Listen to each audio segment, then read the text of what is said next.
I can't do it. Okay. We'll do it live. Okay. No. We'll do it live. It. Do it live. I'll write it and we'll do it live.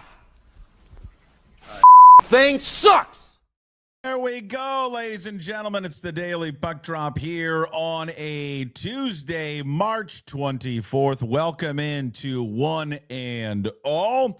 Of course, we are broadcasting from the Limback Lumber Studios. Contractors, they're going to take care of you at Limback Lumber. Give them a call at 206-782-3487 and visit them at limbacklumber.com. They've been doing business since 1930. They will give you a firm handshake, a warm smile there at Limback Lumber. All right, coming up on the show today, we'll talk NBA. There's some news coming out on what the expansion fee possibly could be. Tim Booth is going to join us to add some kind of clarity to that here as we caught up with Tim earlier this morning before he makes his way to New York City. He's covering it there for the Seattle Times. And so he'll have boots on the ground today and tomorrow. And then we'll get into some Tiger Woods talk. And then Washington State head football coach Kirby Moore. Was able to catch up with Kirby Moore yesterday. They've got spring practice starting this week. Fun conversation with Kirby, getting some of the off-the-field stuff with him, finding out more about him, but then obviously on-the-field stuff with spring football starting this weekend. And I think one of the biggest questions is going to be his quarterback situation, right? And I think that's going to be the most appealing thing. What is he going to do at quarterback? He's got three candidates. It might be probably two, really only kind of two of them that are really in the fight. So we'll get to all of that coming up on the show today. No John Canzano today, but John will be back on next week. All right, you can follow me on all the social media platforms too as well. Puck Sports everywhere except for TikTok. It's Puck_Sports. And, of course, you can go to pucksports.com and sign up there to become a Pucks Posse member.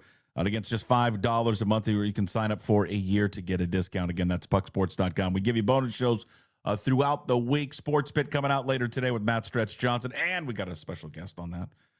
Tomorrow will be the release of Inside Pitch with Ryan Divish, and then Thursday, KJ Arntz with one Mitch Levy. All right, so before we get to Tim Booth here in just a quick second, yeah, obviously a big day in New York City. The real big day is going to be tomorrow when Adam Silver will address the media. We think probably around noonish out here in Seattle. And at that time, he's most likely going to announce that they're going to move forward with the process of continuing to talk about expansion. And, you know, again, we've said this time and time again. You know, why is this week important? Well, this week is important because they're only talking about two cities that are possibly going to be expansion cities. And we cover that with Tim because I think there is this thought that, well, what if Vegas doesn't have their stuff together?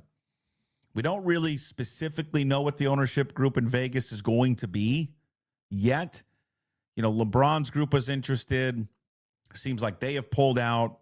There's a group led by Magic Johnson that may be interested. There's also a group that Tim will touch on that owns the Las Vegas Knights. So could they potentially get into it, which would be easier because the transition there is that they play at T-Mobile Arena.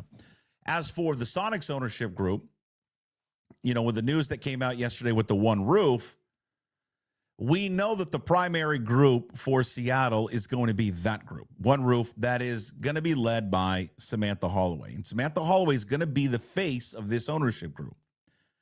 Now, does that mean that Samantha Holloway is the primary, like, is she giving the most money?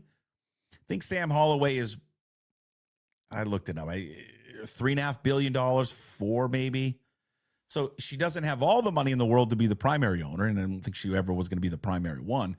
But that group, and then adding people to that group and how big that group is going to be, well, all that stuff is going to come out later. You know, once Adam Silver tomorrow gives the go-ahead to start listening for bids. I think in Las Vegas, where it's going to be different clearly than Seattle, is that Las Vegas seems like going to have multiple bids. Seattle, you just haven't heard of multiple people getting involved. Now, Now, maybe that changes, once we hear something coming out tomorrow. Well, I don't know. It doesn't seem like it. There has been no kind of rumors of that happening.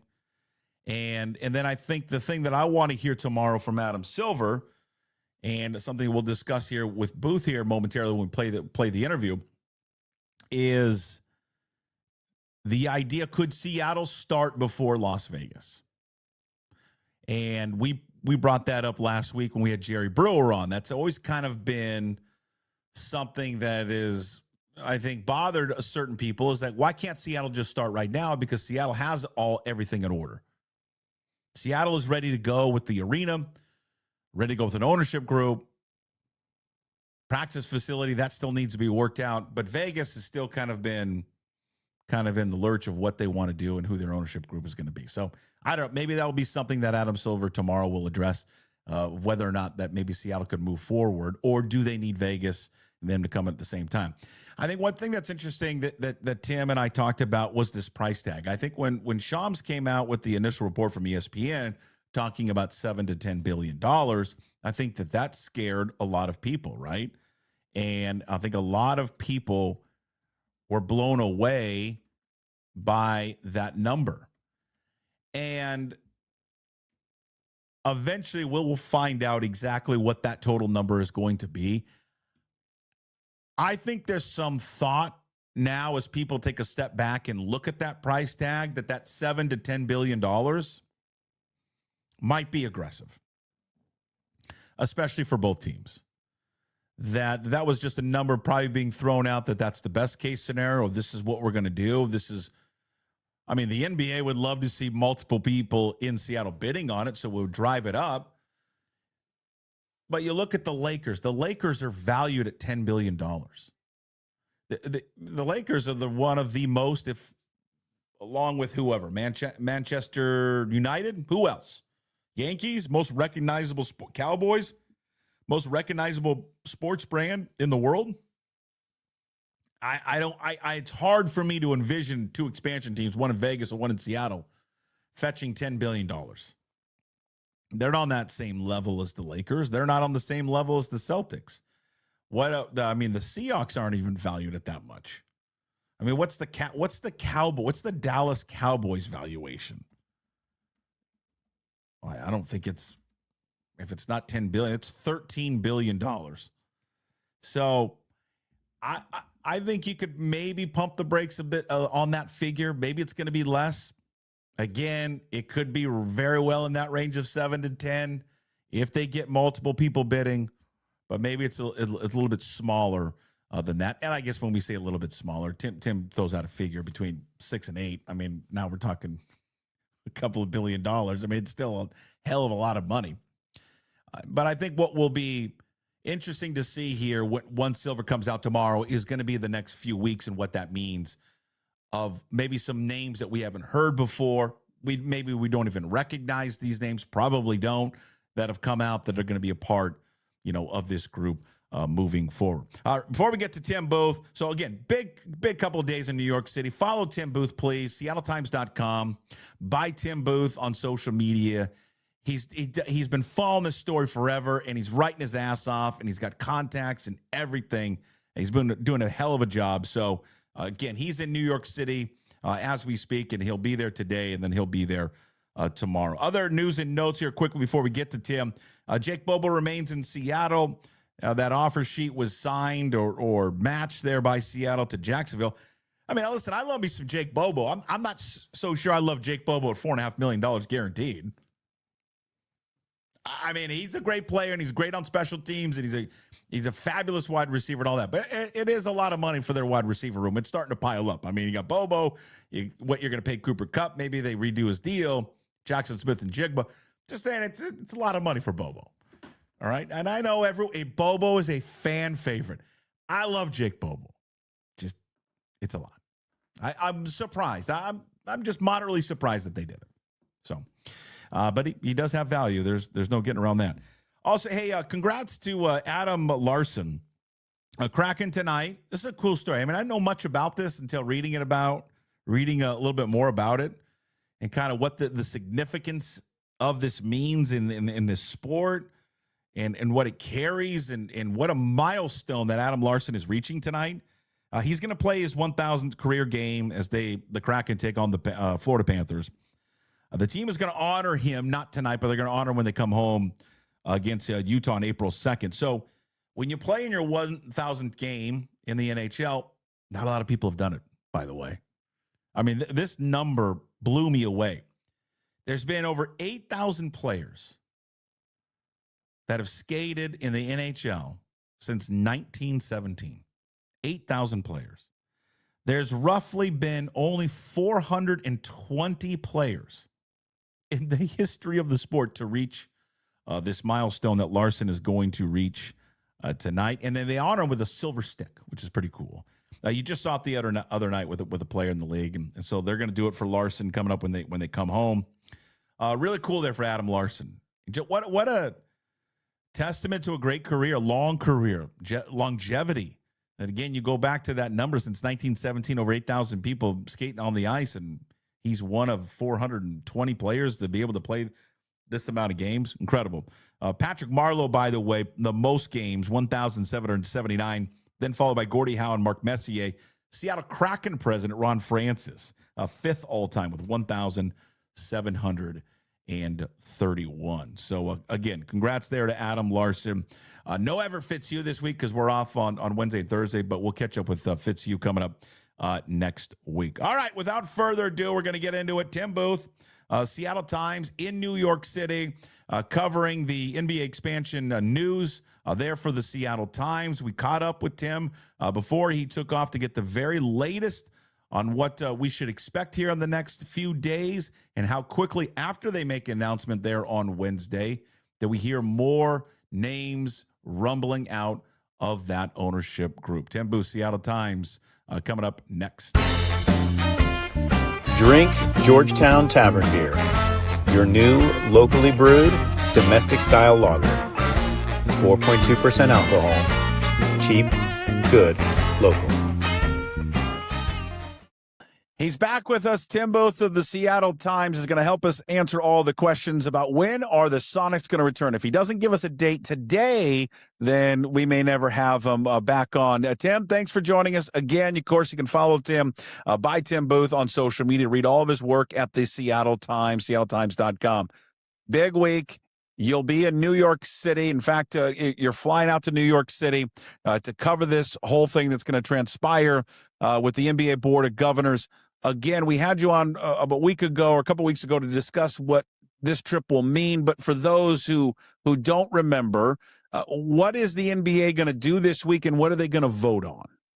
So the expectation this week is that they will give approval for Adam Silver to then go out and start this whole negotiation process on expansion specific to Seattle and Vegas. In the past, there's been a lot of talk about, is Mexico City going to get involved, or is, Kansas City or Louisville, or, name your market that doesn't have an NBA team.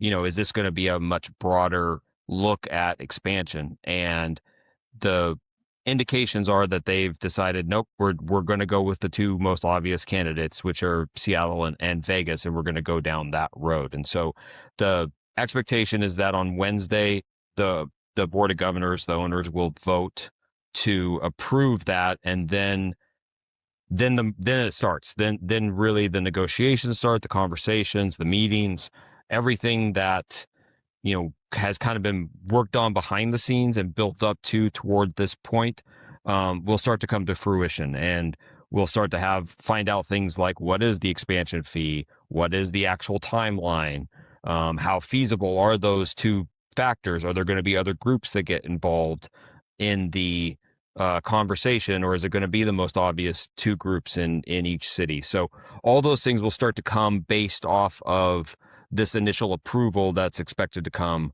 from the owners on Wednesday. Tim, do you think each city has an ownership group already that they know which one they prefer? I think Seattle, yeah. I think it's, obviously the Kraken announced on Monday a whole bunch of changes, forming the One Roof Sports and Entertainment, the kind of their umbrella organization to oversee everything that they have going on. They also purchased an equity stake in Climate Pledge, which makes them the majority owner of the building in this public-private partnership that they have between the city and the, I guess now One Roof and Oakview Group. So that allows them a little bit more direction and control of things that go on in the building. So I think they are, to this point, the lead candidates in Seattle, without question. They're really, about a year ago, there was some bubbling about maybe some additional groups potentially getting involved in Seattle. But as time has gone on, that's gotten a lot quieter. And I think in large part because of having someone like Todd Leiweke involved, and his relationships and his connections throughout sports, I think some of that has kind of quieted down about some of the other potentially other groups coming in and becoming involved. And it's really the Kraken group, or One Roof in this case now, is sort of the lead group. In Vegas, it's a little bit more of an unknown still, because initially it was going to look like it was three. It was going to be a group that included Magic Johnson. It was going to be a group that included Bill Foley, who's the owner of the Golden Knights and operates T-Mobile Arena. And then it was going to be LeBron, and it was going to be Fenway Sports Group.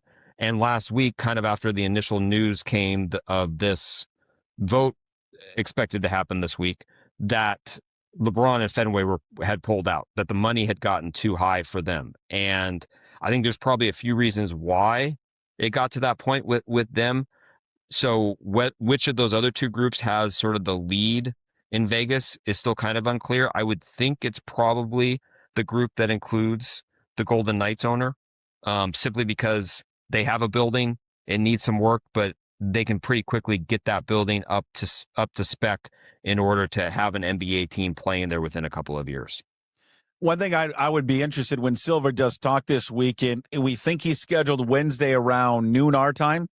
Yeah, somewhere in that window is kind of what's expected. Would be if they would move forward with expansion if Vegas weren't ready, because we know Seattle is, but would they move forward with just one team in the near future, or do they need both teams ready to go in 28 and 29?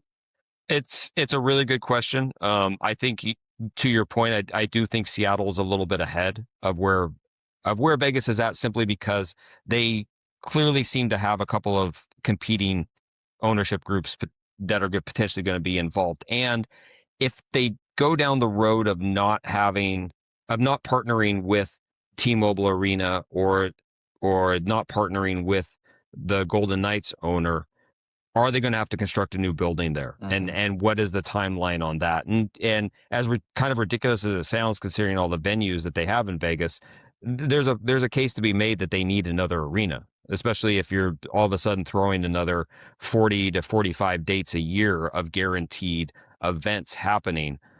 You start to run out of inventory kind of quick because of everything that goes on in Vegas between concerts and fights and tournaments and just the gamut of entertainment that happens there. So that's a great question. I think it's one of the questions that's definitely going to have to come up in the Q&A on Wednesday is this, are they parallel in their timelines, or do they have to work together, or could you have a situation where almost reverse of what happened with the Knights and the Kraken, where Seattle comes on board first, and then a year or 2 years later, Vegas comes on board at that point?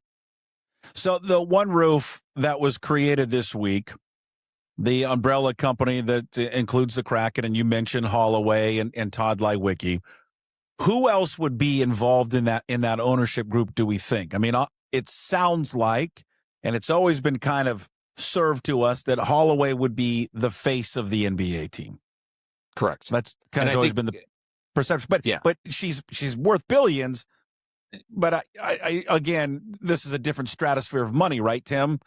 We're talking between $7 and $10 billion. I mean, you should empty her out if she, bought the whole thing herself. I don't even know if she's even worth $7 billion. So there has to be other people involved. Are we familiar with those other names, or do you think there are parties that are waiting in the shadows? I think they have very purposely been quiet about who all is going to be involved in this, partly because they didn't want to get to being out in front of anything the NBA was going to do and say, hey, these people are involved in this, and then have the NBA turn around and say, no, thank you. We don't want to do this. I still think it's going to stay pretty quiet on that front. I would expect, some names from the past to kind of pop up. I mean, the Ackerley family has been very out there saying that they would like to be involved in an ownership group. I think that's a likely party to be involved. Could Jody Allen get involved? I mean, she's in the process of selling off the Seahawks. She has her own financial wealth. Could that be someone who gets involved? I've been told that Mackenzie Scott and Melinda Gates probably would not be involved in this. I've heard that from a couple of different people that they just aren't interested in using their wealth in this area. They'd rather use it on other philanthropic endeavors that they've been focused on. So, but it's going to be, Sam Holloway. Holloway. It's going to be, some other, some other family that has significant wealth that could get involved. They can go the private equity route, which private equity in NBA rules, they can own up to, I believe it's 20%, which would be roughly 1.4 billion of a $7 billion price tag. The other thing with it too, and you mentioned it a minute ago, is I don't know if the expansion fee is going to come in at 7. That was a huge number that was floated out there by Shams, and the person that probably told him that might be accurate at that point. But I have a hard time envisioning 7 to 10 being the number when, the Lakers were valued at 10. The Celtics were valued at 6 billion. Sportico just came out with their baseball valuations, and the Yankees are at 9. And I can't imagine a world where an expansion NBA team who plays 41 home games is valued at the same level as the New York Yankees, who play 81 home games or 162 total games. Like, I think the numbers, they're probably in the ballpark, but I don't know if that's going to be the range that we're looking at. I think maybe a more accurate range is probably 6 to 8. And who knows? The owners are going to get whatever number they want to get. Like, they could say 7 to 10, and they could say that's our number, and if you can't get there, thank you, we're going to move on. So, I'll be curious to see what the actual number is. I don't think it's going to be quite as high as what that range initially was, though. What do we know? Any news come out of Governor Bob Ferguson on Monday? Met with Adam Silver over a Zoom. Now, I wonder, did both have a blurry background? Did they put some great background up? You never know with those things, those Zoom calls. But did anything come out of that? Any information at all, Tim? No, it seemed all Ferguson's office said was they had a good conversation. Okay. And that's, do you really want your politicians saying a whole lot other than, yeah, we want you back? We've gone down that road before, politicians saying the wrong things in this town, and it doesn't come across quite the way it, to benefit the efforts. So, I think, I think part of it is understandably, from an outsider's perspective, they look at things and go, okay, well, you just passed this tax. How is that going to affect, your franchises here and your potential employees here? What is the state of a potential practice facility? And is there any state money that could be used toward that? I mean, that was something that was brought up in the documents that came out from their first meeting, was this idea that, there could be an ask for some state money to help with a practice facility. So those are probably all some of the questions that were talked about. But, it's, I guess, in the grand scheme, it's good that they're talking, but I don't know if there's a whole lot of stock put in what's being said during those meetings. So, Tim, you'll have boots on the ground outside the St. Regis Hotel in downtown New York City.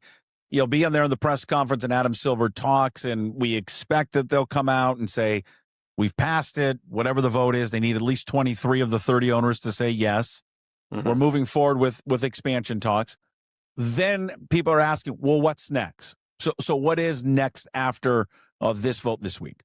So this will enter into the negotiation phase. The conversations. If there is another group out there, this is the time for them to emerge.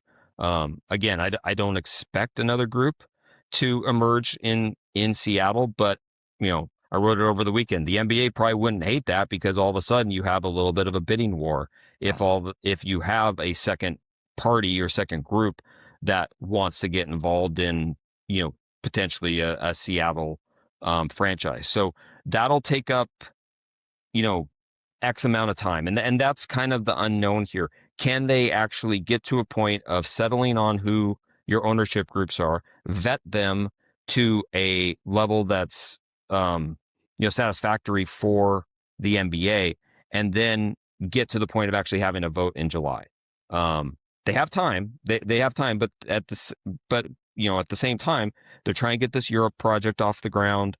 They're trying to, you've got the playoffs and the finals. You got to deal with all this tanking crap, and any draft, issues that or penalties that come from the teams that have obviously, purposely lost the second half of the season. So it's just kind of a little bit of an unknown. Can all that get settled in 3 months? And if it can, and you feel comfortable about where you're wanting to move forward in Seattle and in theory Vegas, then mid-July we're having a vote, and they're probably awarding a team at that point. If there's obstacles, if they have too many questions, I don't think it's a bad thing if we get down to July and they say, hey, we're kicking this to September. Because in conversations I've had, everyone has said 2 years is plenty of run-up time to get a team launched and ready to go. And so if you approve it in July, you have a little bit more than 2 years before the 28-29 season to start up your team and get it going. If you approve it in September, you still have 2 years to get it done. I think anything beyond, assuming the vote goes the way we're expecting it to this week, anything beyond September, then you start to worry a little bit about whether that timeline of 28-29 it was accurate. But I think the only uncertainty is, how do the negotiations go? How do the conversations go? Can they settle on the groups? Can they approve them? And then can you do that in time to make a decision in July? He's gonna be there. He's gonna be reporting for you. You can follow him on social media by Tim Booth and read all of his work at the SeattleTimes.com. Go get yourself a subscription if you don't have one. Get a hard copy.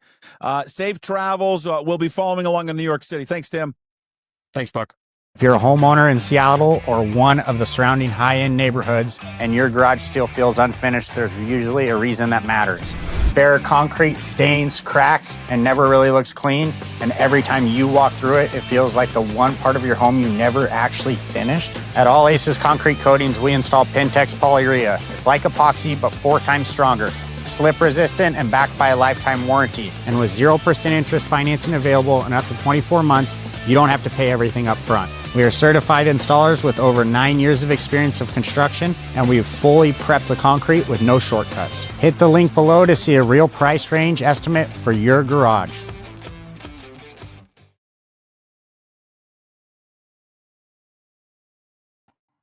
Our guy, Tim Booth, for jumping on and giving us the very latest on what is transpiring there with the NBA. And again, the vote will take place on Wednesday. We think, as Tim and I talked in the beginning, most likely around noon. You never know, what those things could go a little bit longer than that. Again, it's widely expected that they're going to rubber stamp this thing and move forward. And then we get into the fun conversation. If there is anybody else that is interested in purchasing the team, I don't know. Again, all signs say no. All signs say it's one roof with Samantha Holloway. That's the group. And with people joining that, but that is the primary group. They've been pretty transparent since day one. This was the course that they were going to take. They always said the same thing over and over again. We're not going to get out ahead of the NBA. We're not going to get in front of them. And then that Holloway would be the face of that organization. That was always kind of the role for her. We don't know what came out of yesterday's or on Monday's meeting with the Governor Bob Ferguson and Adam Silver. Ferguson yesterday, when he talked about it, was pretty tight-lipped, just said, hey, they had a good conversation And that was it. So maybe something will come out of that meeting. I would assume there was something there other than pleasantries. But again, I don't think there's anything there or anything that's coming down the pipeline in the future, despite everyone trying to scare you, that's going to prevent the Sonics from returning. Quickly, before we get to Kirby Moore, I can't wait to play this. Caught up with Kirby Moore yesterday, head football coach at Washington State. Real fun interview. Great guy. He's just going to get you excited and fired up for the start of Cougar football. Tiger Woods is back. He's not officially back for the Masters, but it's a pretty good sign. He's playing in the TGL final tonight. If you haven't watched it, it's the indoor golf league, and it's not for everyone. Listen, I love golf. I check it out. It's entertaining at times, but I'm also I'm watching guys hit a simulator, so that doesn't really do it for me. But again, to each their own. But it's important tonight that he's going to play in it. He has not played in a long time. It's something that's competitive, and this is pretty competitive, despite them hitting off a simulator. This probably, and he's hinted at it here recently, this would, I think, be a pretty good indication that he's going to give it a go with the Masters. And, of course, the Masters starting here in the second week of April. We're right there, right around the corner. I think we're 16. Is it 16 days away? Or am I off? I'm bad at math, so I'm probably off on this one. But it's close, all right? And everyone's going to be giddy for this. And he just makes the sport more fun. Does he have a chance to win it? No. Well, I don't know. I'm never going to count him out.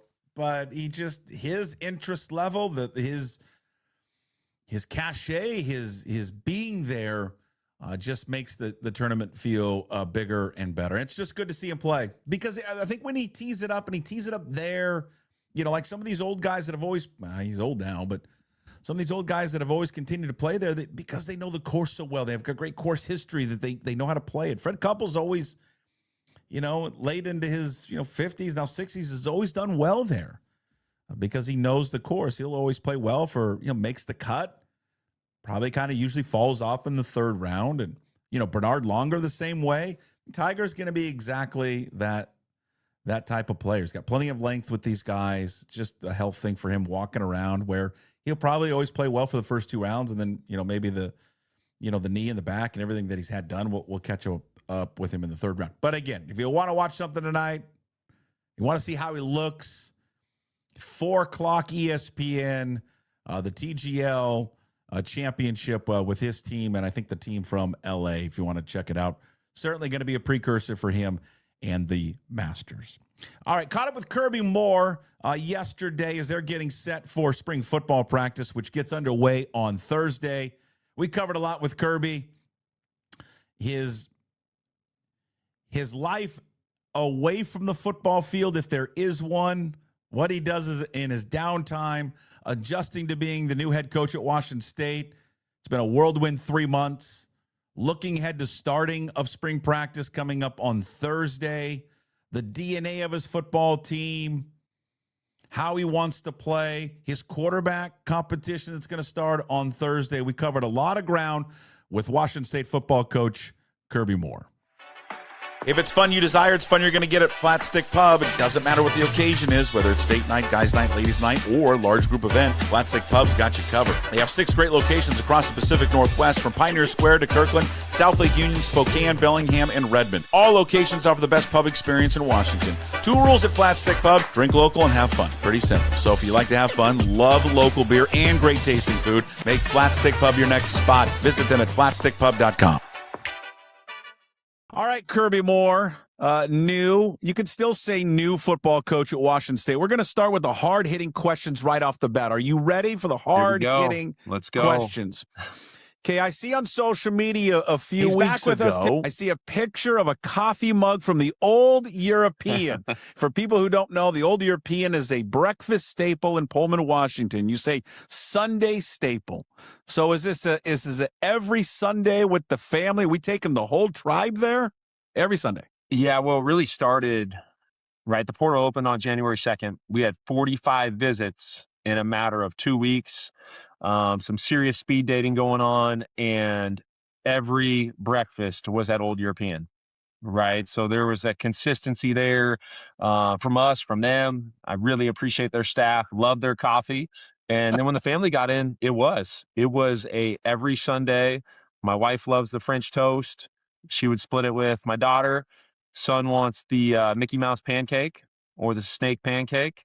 And no, it was solid. Okay, now do you have a regular order, or do we mix it up every now and again? You seem to be a regular order I guy. am. Yeah, you're on it. You're on it. The goulash every time, sourdough toast, and black coffee. Do we dip into the able skeevers? Those definitely on the visits, right? Yeah. You got to be careful there because there's some other meals throughout the day. So usually 1 to 2, right, has got to be the limit there.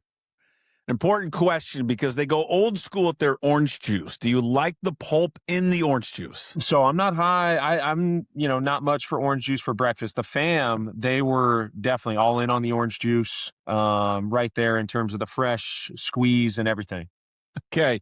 All right. The last few months, right? About 3 months, a little over 3 Yeah. months. Got to be a whirlwind, right? Has it slowed down at all? It slowed down a little bit, right? So we finished last Friday and we're able to take a breath, went on spring break, actually took the kids to Disneyland. So daughter just turned 6, son's about to turn 4, and they were a champ. Honestly, we took Sutton when she was 3, and it didn't go very well. Some of those rides are a little bit dark. She was crying, and you're like, gosh dang, how's this going to go? But she was awesome, right? I was more scared on these rides than she was, right? We're on the Incredicoaster. We go on the Space Mountain. Right away, I'm in the front, so I take the splash, going down on the on that one, but it was awesome. Okay. Wait a minute. So I hate roller coasters, so I hate Space Mountain, but the 6 and 4-year-old were on it? So the 6-year-old, the 4-year-old, we didn't still got a reach few the inches. 42. Yeah, so Yeah. he was pretty bummed out. He got on the Cars ride a couple times, so that was solid. He was just straight up, everything was about Buzz Lightyear. So we did that one about 12 times. We had to buy the characters, right? Buzz and Zurg, and I was kind of learning how I was going. So it was really good week to take a deep breath, enjoy Disney with the family. And this week, right, obviously we're ramping up here. We had a walkthrough this morning, another one tomorrow. We'll walk through practice on Wednesday, and then we'll hit the ground running Thursday with practice 1. And Kirby Moore, of course, Kirby Moore, you know the name, you know the face, you know the voice. Kirby Moore, new head football coach at Washington State.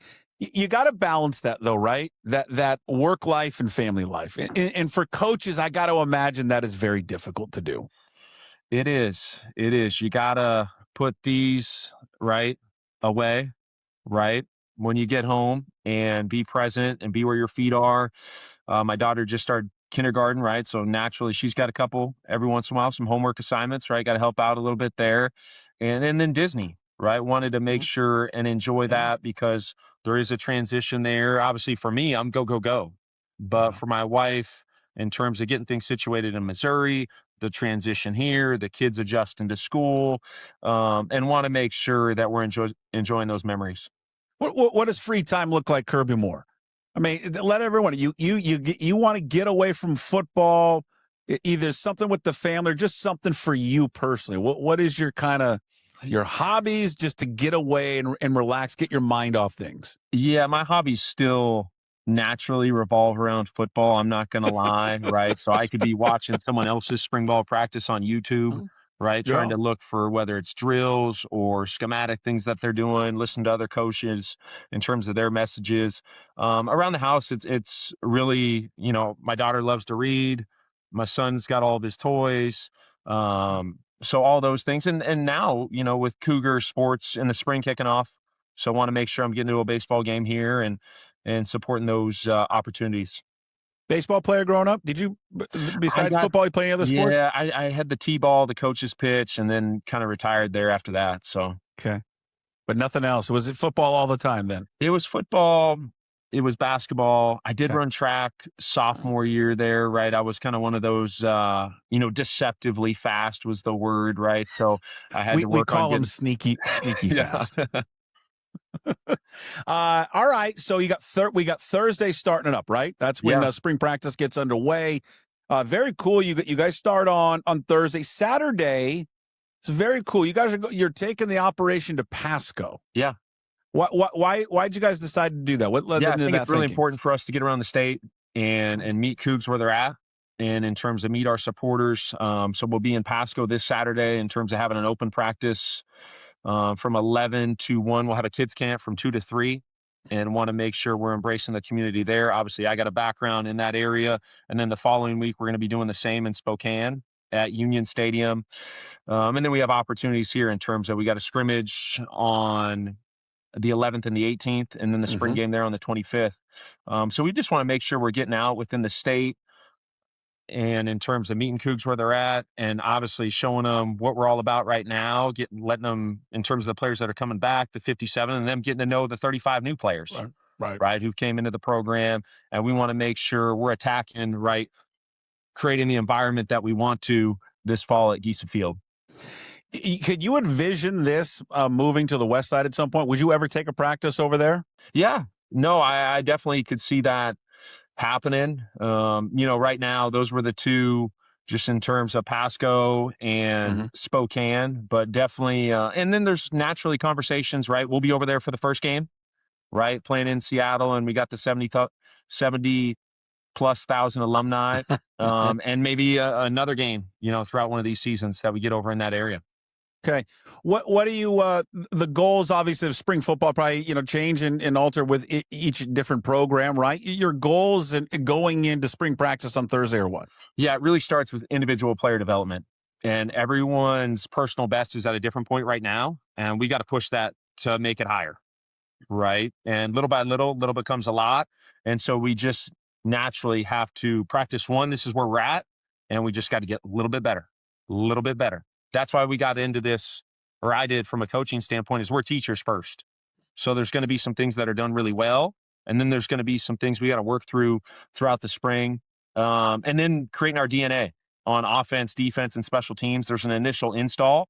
As we progress throughout the spring, we're going to figure out things our guys do really well on offense and defense. There's going to be concepts and plays that we run day 2 of spring ball that we might not even run in the fall, right?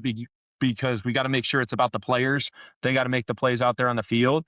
We'll have some situational football for sure, and we got to have a this play mindset. So that's one thing. Want to make sure and emphasize there's going to be a DB who gets beat by a receiver. We got to respond, right, this next play and make the play, whether it's third down, whether it's 2-minute, whether it's red zone.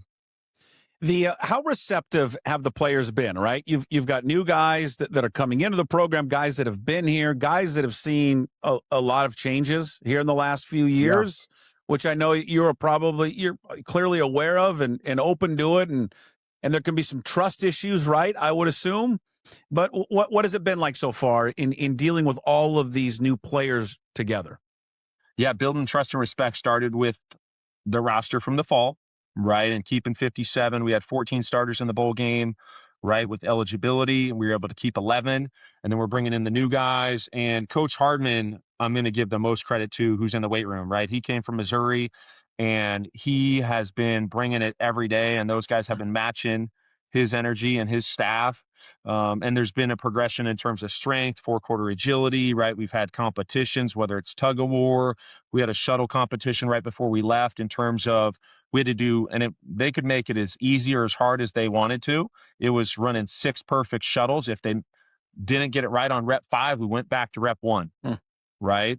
And so I think within that, right, naturally there's some adversity, some leaders arise, and we're trying to bring this team together, and that's a fluid process, right, that we're going to continue throughout spring ball. I'm really looking forward to spring practice where there is some adversity, maybe whether it's for the offense or the defense and how they respond and how the leadership and us all working together. You mentioned DNA, right? Well, let's go first overall. What do you want the overall DNA of this team to be? Yeah, we got to attack. They got to defend us. Starting point on offense. And then on defense, we got to obviously create turnovers. We got to stop the run, and then it's about confusing, hitting, harassing the quarterback. Special teams, our best players got to play. There no superstars, right? When we get into a special teams drill, we can't have, whether it's our leading receiver or our leading running back on the side, right, hanging out, talking to the trainers. We got to make sure everyone's working. There's an emphasis on special teams. There was you played there, you witnessed it up close and personal. There was and has been a real DNA and a culture at Boise State. How can you bring that over and replicate some of that at Washington State? Yeah, those Boise teams, it was still about the work, right? The confidence came from the preparation, and details are going to drive excellence. And so we have to be super, super detailed in everything that we're doing on offense and defense and within the special teams department. And so that's a combination of us being on the same page from a staff standpoint, right? And that flowing to our players and pushing them to reach their personal best. And there's a lot of guys on those Boise teams who, quote unquote, from the star ratings were whatever they were coming out of high school, right? And you talk about little by little, little becomes a lot. Those guys just continuously kept getting better, and their confidence grew, the confidence of the offense and the defense, and it didn't matter who we were playing, right? There was confidence going into that game. You may have answered this in the past. When it comes to the games and play calling, are you going to call the plays, or do you just going to be the head coach, oversee everything, and allow somebody else to do it? Yeah, head coach, Matt's going to call the plays. That's what I've been a part of. Still want to be a part of the process, and that's how I've seen it, right? Whether it's playing at Boise and Chris Peterson, who previously was the offense coordinator, right? He was still in the offensive meetings and wanted to make sure if there's a way we could make it better, he was a part of that. And transition into Washington, right? Jonathan Smith was the offensive coordinator. Coach Peterson was the head coach. There was great dialogue there in terms of being on the same page, especially on some of those critical calls, right? You get into third down, you get into red zone, 2-minute operation, transition into Fresno. Jeff Tedford, who had called the plays for over 10 years at Cal, right, gave Kalen DeBoer an opportunity, right, which was a good decision, right, to call the plays there at Fresno State, and that worked out really well in terms of him working together. And Jeff would watch the practices or watch the games, and if there was something that he saw, or he made sure he voiced that to the offensive staff or the defensive staff. And Eli Drinkwitz did the same thing for me. Okay. Chris Peterson, how often do you talk to him? I talked to him just a couple weeks ago. I gave him a call because I was been traveling a little bit, right, with some of these different visits in terms of the West, and they've been great, seeing Cougs, seeing alumni, and I just could not wait to get back in the office to watch film, right? And that is obviously a huge part of why you get into this. And I remember like it was yesterday, we'd be done with a practice at Washington, and Chris Peterson was like, I cannot wait to watch film, right? He was the first guy in the film room, right, Eaton, and he just had this enthusiasm to watch film and get better. And it just like hit me vividly, right? Like that's where I was. And so I called him in terms of, just an understanding of why he was that way, with some of the demands that come with the job. All right, let's get into some of the specifics. Obviously, it's going to start on Thursday. You're an offensive-minded coach, and of course, there's going to be a quarterback situation. You've got Caden Pennick, who's the transfer from UC Davis. You got Owen Eshelman, the redshirt freshman, and then Julian Duggar, the redshirt sophomore. Is there a pecking order to start spring ball? They'll all rotate, right? They'll all get equal reps as we start, and we want to make sure we're tracking those things, right? In terms of guys' reps with the first group and the second group, we'll probably keep it pretty tight. Obviously, Caden's done it a little bit under the lights there at UC Davis. He's transitioning just like all the other guys, right? It's a new offense. I think all those guys have a ton of athleticism and the ability to extend plays, be a part of the run game. Naturally, I think they're very good progression passers, and we'll be charting everything and looking forward to the competition. Okay, so give me a thought on each one. Let's start first with Caden Pennick. Yeah, very in terms of calm demeanor, right? I don't think the moments get too big. Just in terms of me observing whether it's workouts where there's been adverse situations, or whether he's in the film room, or whether he's in terms of some of these walkthroughs, I think he's the same guy every day. Okay. Owen Eshelman. Now, I've heard about him last year when he's on the previous staff about Eshelman, and here's what I heard about him, because the description to him from people that would tell me about what he was like in practice was the exact one I heard about John Mateer when he was sitting under Cam Ward. Almost verbatim. Well, right away for me, I'm going to use the word accurate, right? Okay. Because I come out to practice and they're preparing for the bowl game, and he's dicing up the starting defense, And with that, naturally, right, there was some good cover guys in the secondary. There was some older guys who were on that defense last year in the secondary, and he was finding those windows. And you're like, all right, hey, who's that? And so right away, his accuracy stood out to me. Pretty athletic as well. Yes, 100%. And then when you talk about Julian Duggar, there's the wow plays. Mm-hmm. If he's rolling left on the naked, throwing cross body, and not many guys can make that throw. Or in the bowl game, they get an empty and there's a quarterback run opportunity and he takes it 40 yards to the house, right? Which very few guys can do. Okay, last thing, personnel, and then I know your time is valuable to you. The running backs, this was a big win for you to keep some of these guys, Maxwell Woods, Kirby Voorhees, and Pulasi. What was your message to them to get them all to return? Really building off of what they did last season. At Missouri, right, we were really able to run the ball very well, and our running backs had a lot of success, obviously started up front. So there was a ton of conversation in terms of, we majored in outside zone at Missouri. That's something that we're working through right now, whether you talk about Cody Schrader or Ahmad Hardy, right, leading the SEC in rushing. So I had a conversation here with Kirby, right? He went into the portal. And, it's that constant dialogue and transparency about where you're at. I'm sending him Cody Schrader highlights, right? Just him, some of the, big games that he had in the SEC, that the running backs were a part of the pass game as well. So just the best guy's still going to play, right? And I think they've all had a really good experience here at Washington State. But Kirby, Maxwell taking off in the bowl game. I think Leo still best ball ahead of him. Like in terms of hitting the hole and yards after contact, that's something that's shown up from his standpoint. And so all three of those guys are going to have a ton of opportunities. And if our best offense is to have two running backs on the field, then we need to do it. Sure. Right. So that's something that we got to work through throughout this offseason. All right. Before you're out of here, how many funnel cakes did we buy at Disneyland? How many ears? Were there tears? And did they like a Small World? Because that's hit or miss for kids. They love Small World. I will start there. We went to all 3 nights of the parade. The food, we went into the, the kids. I don't know if, and this is probably bad parenting from my standpoint. They hadn't had that many corn dogs, so that was kind of the natural snack of the 3 days being at Disney. It was the corn dog, and my daughter's just like, "What is this? Right? This is incredible." So, what have you been keeping from me from all this time? So, no, it was a great experience, and glad it went well. Thank you for doing it. Good luck to start at spring practice, and have a wonderful summer. Hopefully, we'll catch up with you soon. Thank you, Kirby. Thank you. Go Cougs. You want excellence in dining? Visit John Howie's Steak and experience premier Northwest dining. Prime custom aged steaks, award-winning wine, unmatched level of service. You won't be disappointed. Make your next reservation today at johnhowiesteak.com. Big thanks to Kirby Moore for joining us there on the program. And again, when I caught up with him yesterday, we recorded it and I listened back and watched it again. It's just me. Now, my problem is I read into stuff too much.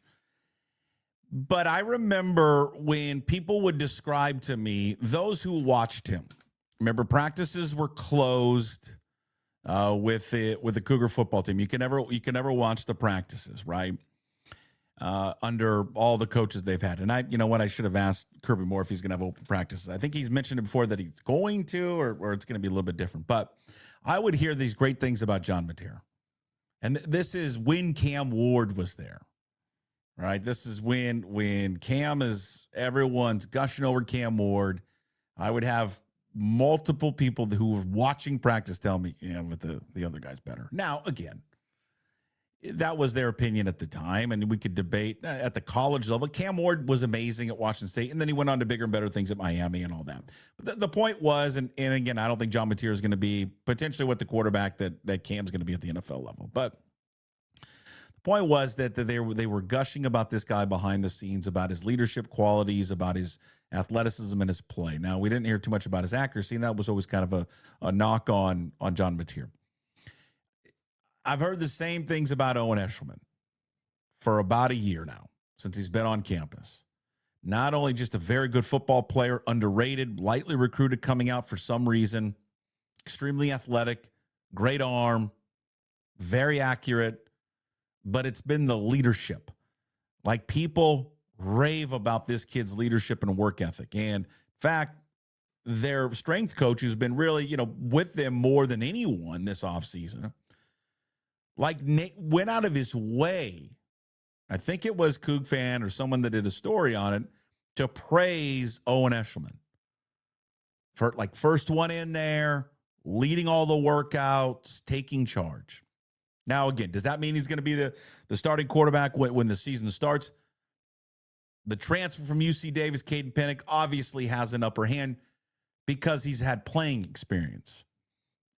Albeit it's a lower level, but at least he's taken live reps at the collegiate level where Eshelman has not. I don't think Julian Duggar is going to be a factor into this one unless Julian Duggar has taken some major step in throwing the football. Obviously, his athleticism can be a key cog for them, and maybe they can use some wrinkles with him, maybe in the red zone, and come up with some different packages for him. But it seems like it's going to be down between Caden Pennick and then Owen Eshelman. Just going to be real intrigued to see what Eshelman can do when they start spring practice coming up here on Thursday. They're going to bounce around. They're going to go to Pasco on Saturday. They're going to head to Spokane. Again, Kirby said, hey, we'll leave the door open to maybe travel to Seattle at some point to have a practice. I think a lot of people have the same feelings when they talk about Kirby Moore. I think a lot of people are just excited for it. Jimmy Rogers, again, it was different. It was very business. It was very, it was a different brand of football. I think it was successful. I know other people don't think so because they had a very good team last year. And I think they overachieved a lot last year. And Jimmy Rogers did it differently. Now, and he also wasn't the best in front of the media and the podium and all that. Kirby Moore is just different. He's going to bring a different style that fans are more accustomed to, the high-flying offense and all that. But I think a lot of people real excited for this era to start. And not officially yet, but I guess the unofficial start is on Thursday when they get things underway. And again, count myself as very intrigued to see how this is going to all take shape. And I think it's going to be a fun year there for Cougar football. All right.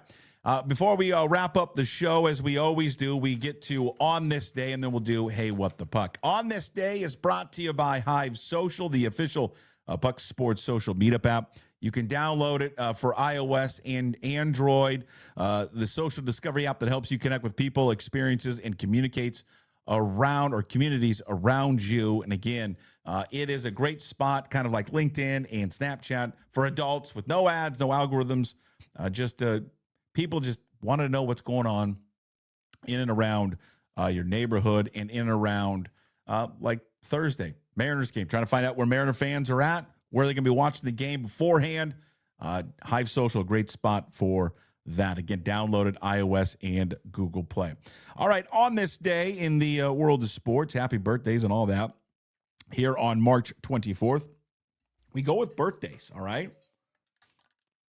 And we got a good birthday. Happy 50th to the man, not only a great quarterback, but really one of the real sneaky, funny guys. Like, if he never played quarterback, I think there was a comedic actor in his future. He did one of the funniest skits of all time on Saturday Night Live, the coaching skit. Seems like a real likable guy you could sit and have a beer with. The guy that's in your cul-de-sac in your neighborhood, mowing his lawn and then having a barbecue right afterwards. But Peyton Manning turns 50 today. One of the best to ever do it. Lofty expectations. Going to Tennessee. Lived up to him at Tennessee. #1 overall pick in Indianapolis. Has lived up to all of it. And sometimes that doesn't happen. And just, again, generally just seems like a good dude. A 5-time NFL MVP, 14-time Pro Bowler, 2-time Super Bowl champion. Everyone has their favorite athlete or favorite whatever, actor, musician.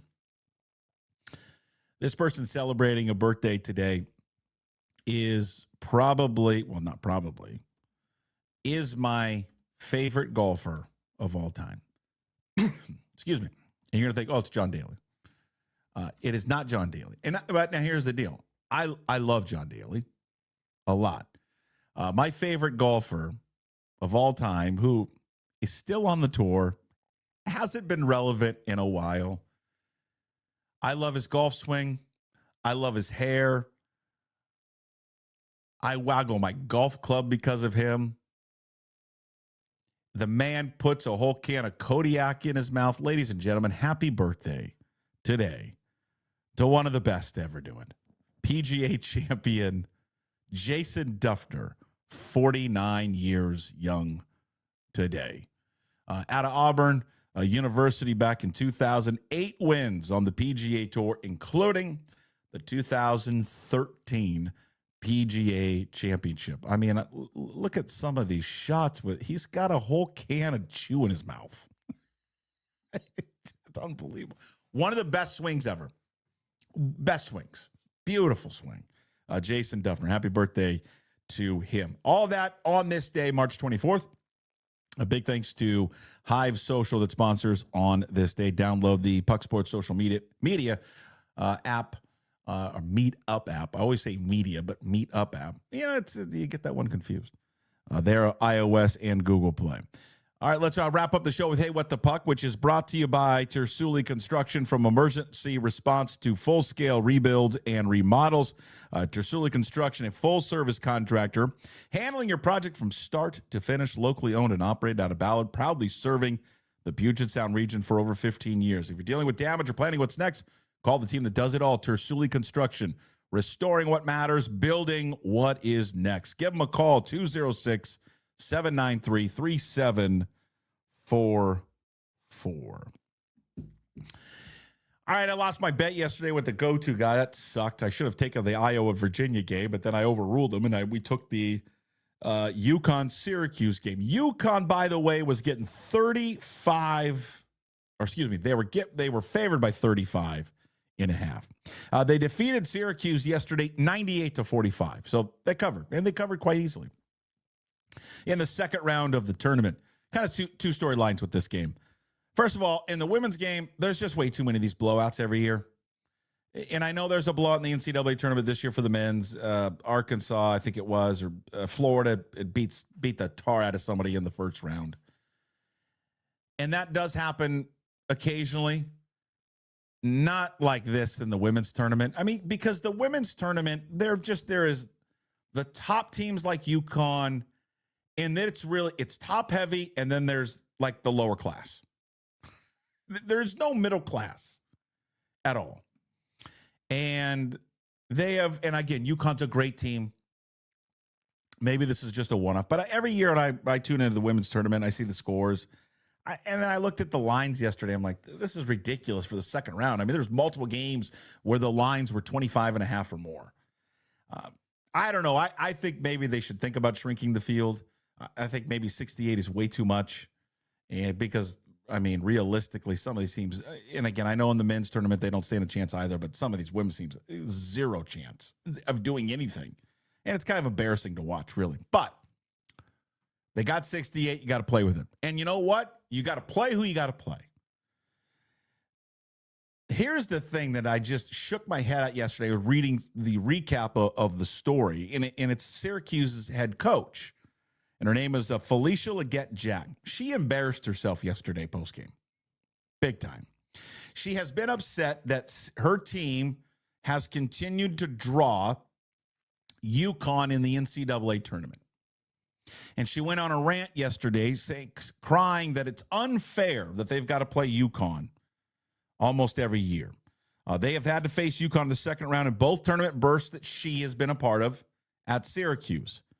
And for the program overall, 5 of the program's past 7 overall, they have faced UConn in the second round. They like to keep teams close in regions together so there's not much travel.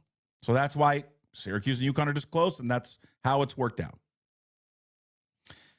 3 of these games have taken up place on the home court of UConn. Again, unfair, according to the Syracuse head coach.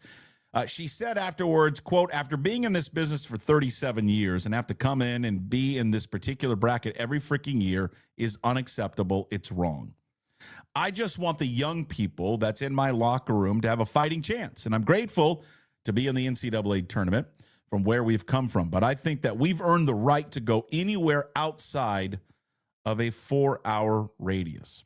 Syracuse yesterday at halftime trailed 65-12. It was over from the get-go.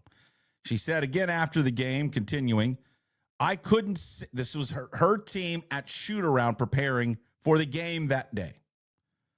She said, quote, I couldn't simulate what we were going to face, and I recognized that immediately in shoot-around. I saw the distraction. I saw the looks and seeing all those Final Four championships, and I saw the weight go back on those young ladies' heels, and to the point where they couldn't make free throws. And so I knew that we were in trouble around 2:30 this afternoon. This just screams excuse-making and poor coaching by this head coach, Felicia Leggett-Jack. You're scared of it sounds like you're scared of competition. Eventually, at some point, you're going to have to go through teams like UConn and South Carolina and Notre Dame and, Tennessee over the years, these great programs. You should have embraced this for these girls. You should have had them look up at the banners and go, that's what we want to accomplish. We want to become UConn. It's going to be hard today. It's going to be really hard. But what we need is a great attitude and great effort today. And we need everybody on the same page to take them down. She's upset because Syracuse didn't get a better draw so they could avoid UConn. I was embarrassed for her. Embarrassed for the people on that program. Embarrassed for the families of the girls on that program. You got a coach just saying that, we're simply just not good enough that we can't compete with those teams. You got to embrace the hard and the challenge. She just was making excuses left and right of how poor her team did. I mean, it's her job as the head coach to get her players mentally prepared and ready. There's a big letdown there for the Syracuse women's basketball team. And a big letdown for me because I lost, I didn't lose $50, but I didn't gain $50 there from the go-to guy. That's Hey, What the Puck, brought to you by Tersuli Construction. Restoring what matters, building what's next. Give them a call, 206-793-3744, or visit them at tersuli.com. Thank you for everyone watching and listening to today's show.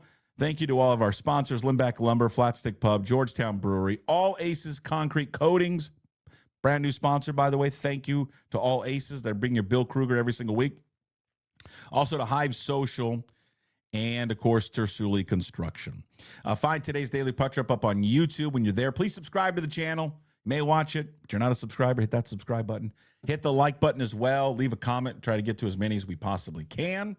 Also find the Daily Puck Drop, if you just like to listen to it, on your favorite podcast platforms, those being Apple and Spotify. When you're there, please leave a comment. Rate the show if you can. That would be great. It helps us.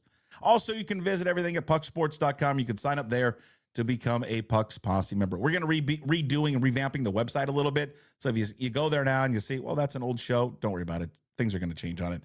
But if that's the best place to sign up to become a Pucks Posse member, or if you're watching the show, streaming the show, you can also click on that QR code that is on your screen. Again, becoming a Posse member, you support all the stuff that we do, plus we give you bonus shows throughout the week. Tuesdays, Sports Pit, another show coming out later today.